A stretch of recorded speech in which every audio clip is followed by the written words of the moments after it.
तोता और रानू चिड़िया सुबह से बैठे हुए थे। तोते भैया अब चले कि किसान तो घर जाएगा नहीं और ना ही हम किसान की मकई खा सकते हैं। रानू चिड़िया, लेकिन वो कालू कौवा कैसे हर रोज किसान की मकई ले जाता है? वो कल भी मेरे सामने किसान की मकई खा रहा था।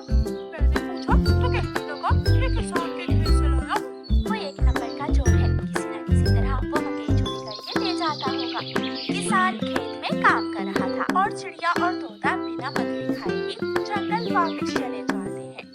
भी तोते और चिड़िया, बताओ क्या आज तुमने किसान के खेत से मकई खाई है? ना, हम तो सुबह से दोपहर तक पेड़ पर बैठे रहे, लेकिन वो किसान है कि घर गया भी नहीं और हम थक हार कर बिना मकई खाए ही जंगल लौट आए।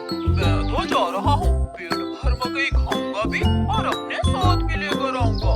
कालू कौवा इंसानों की बस्ती की तरफ जाता है। कालू कौवा किसान के खेत में जाकर किसान से कहता है, किसान, तुमने तुम्हारी पत्नी घर बुला रही है, तुम्हारे घर में मेहमान आए हैं। मुझे बता दिया। किसान अपने घर चला जाता है और कौवा मजे मजे से किसान के खेत से मकई खाने लगता है। नहीं, मैंने तो आपको नहीं बुलाया। जो मेहमान नहीं आए थे तो फिर उस काले कौवे ने मुझसे झूठ क्यों बोला? कौवा झूठा है, मैंने तो उसे नहीं भेजा। कौवा पेट भरकर मकई खाता है और कुछ मकई अपने साथ लेकर वापस जंगल लौट जाता है। कभी कभी एक मकई का भुट्टा मुझे भी दे दो।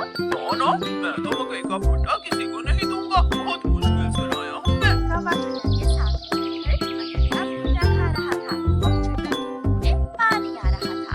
दूसरे दिन कौवा फिर से किसान के खेत में जाता है और किसान से कहता है, किसान, मैं अभी तुम्हारे घर से आया हूँ। तुम्हारे बेटे को तेज बुखार है, जल्दी से घर जाओ। कौवे की बात सुनकर किसान घबरा जाता है और कुछ सोचे बिना अपने घर भाग जाता है और कौवा मजे से मकई खाने लगता है। कहाँ है मेरा मुन्ना? मुन्ना तो बाहर खेलने गया हुआ है। क्या मेरा मुन्ना ठीक है? हाँ, मुन्ना तो बिल्कुल ठीक है। इसका मतलब आज के दिन शरारती कौवे ने मुझसे शरारत की है।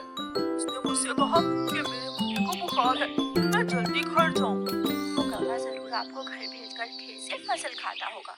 मैं कल देखूंगा वो कौवा कैसे मुझे उल्लू बनाकर मेरे खेत से मेरी फसल खाता है। कौवा जंगल जाकर बहुत खुश था। वो जो मकई अपने साथ लाया था वो तोते और कबूतर के सामने बैठकर खाता है। वाह, मजा ही आ गया। ये मकई तो बहुत स्वादिष्ट है। यार कौवे, थोड़ी सी मकई मुझे भी दे दो।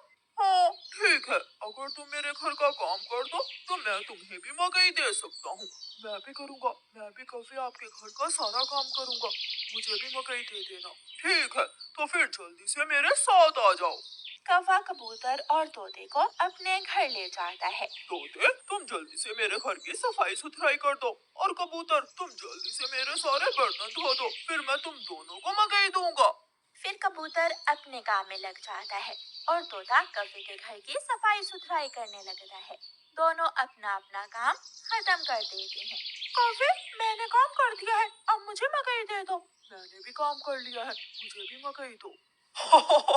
कौन सी मकई? चलो भाग जाओ यहाँ से तुम दोनों, मैं तुम्हें कुछ नहीं देने वाला। तुम धोखेबाज हो, तुमने धोखे से हमसे अपना काम करवाया और अब हमें भूखे ही भेज रहे हो। कबूतर और तोता वहाँ से चले जाते हैं। कौवा हर रोज की तरह अगले दिन भी किसान को पागल बनाने के लिए किसान के खेत में चला जाता है।